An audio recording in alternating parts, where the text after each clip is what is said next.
तो मुसलमान है आदम? हाँ मुसलमान है। कहाँ लिखा हुआ है मुसलमान है आदम? ये हमें पता नहीं है पर है, हम मौलाना से सुने जब हैं। जब जब तुमको अच्छा, बस मौलाना से सुन के ही तो मुसलमान हो ना तुम। उस मौलाना को हम्म, फोन लगा करके ये पूछो कि कहाँ लिखा हुआ है कुरान में कि आदम मुसलमान है। तो वो जो बता पूछो रहा जरा। है वो ऐसे फ्री में थोड़े बताएगा। असल में असल में तुम जिसको जिसको तुम आदम मानते हो ना, जिसको क्रिश्चियनिटी एडम मानती है और तुम आदम मानते हो, वो आदम नहीं है, वो मनु है।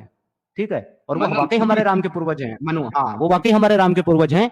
लेकिन वो जो जो एडम, जिनको तुम एडम और मादम मानते हो ना, वो मुसलमान नहीं है। और ये तुम्हारी कुरान में भी कहीं नहीं लिखा हुआ कि वो मुसलमान है। मुझे दिखाओ जरा कहाँ लिखा हुआ है कि आदम जो है ये हम मुसलमान था या नबी था।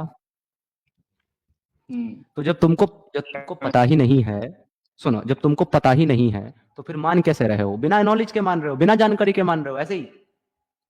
हाँ तो इसको तो अंधा ईमान कहते हैं भाई। अंधा ईमान अंधा ही है, पर मैं मानता हूँ। ओके, तो फिर सबसे बड़े अंधभक्त तो तुम हुए, दूसरों को अंधभक्त बोलते हो तुम। अभी तुम हिंदुओं को गाली दे रहे थे कि हिंदू तो नहीं है कम से कम। तो हिंदू में क्या बुराई है? तुम तो उनसे बड़े अंधभक्त हुए। अगर वो अंधभक्त है तुम्हारी नजर में तो तुम तो उनसे बड़े अंधभक्त हुए, क्योंकि जिसका तुम्हें पता नहीं तुम उसको भी मान रहे हो। कैसा अंधा? अरे तुम ही कह रहे हो ना कि मेरे को नहीं पता कहाँ लिखा हुआ है आदम मुसलमान है कि नहीं है, मैं फिर भी मानता हूँ। तो इसी को तो अंधभक्ति कहते हैं, कि बिना पता हुआ और बिना जानकारी के ऐसे ही मान लेना। लगाओ अपने किसी तो मौलवी को फोन मोहम्मद लगा करके पूछो जरा। अपने किसी मौलवी को फोन लगा के मौलाना जरा ये बोलता पूछो कि है मैं, वो। सुनो तो, बात तो सुनो जलालुद्दीन भाई, बात सुनो। अपने किसी हम्म, मौलाना मौलवी को फोन लगाओ, उससे पूछो जी, मैं एक एक्स मुस्लिम के साथ बात कर रहा हूँ और वो ये पूछ रहा है कि जी कुरान की कौन सी आयत में लिखा हुआ है कि मोहम्मद, वो आदम जो है वो मुसलमान है और नबी है। जरा मुझे आयत का नंबर बता दो ताकि मैं उस काफिर को दे दूं और इस्लाम सच्चा साबित हो जाए। जरा लगाओ फोन किसी आलिम को बैठे बैठे ही। पूछो नहीं जरा अभी तो किसी आलिम आलिम से नहीं फोन मिलेगा। लगा अभी तो आलिम के। नहीं मिलेगा, सुबह मिलेगा। अरे हमारे पास बहुत आलिम है, देख मैं भी लगाता हूँ फोन किसी आलिम को यहाँ से ढूंढ के। मैंने बकरों के 400 बकरों के नंबर रखे हुए अपने फोन में, जब मैं मुसलमान से एक्स भाई मुस्लिम बन रहा था भाई ना। तुम्हारे कट्टू होंगे जो क्या नाम है, पैसे बिक जाते हैं। इसीलिए तो तुझे लगाने को जानते हैं। बोल रहा हूँ, तो मुझे पता था तू यही बोलेगा, इसलिए तो तेरे को लगाने को बोल रहा हूँ कि तू लगा।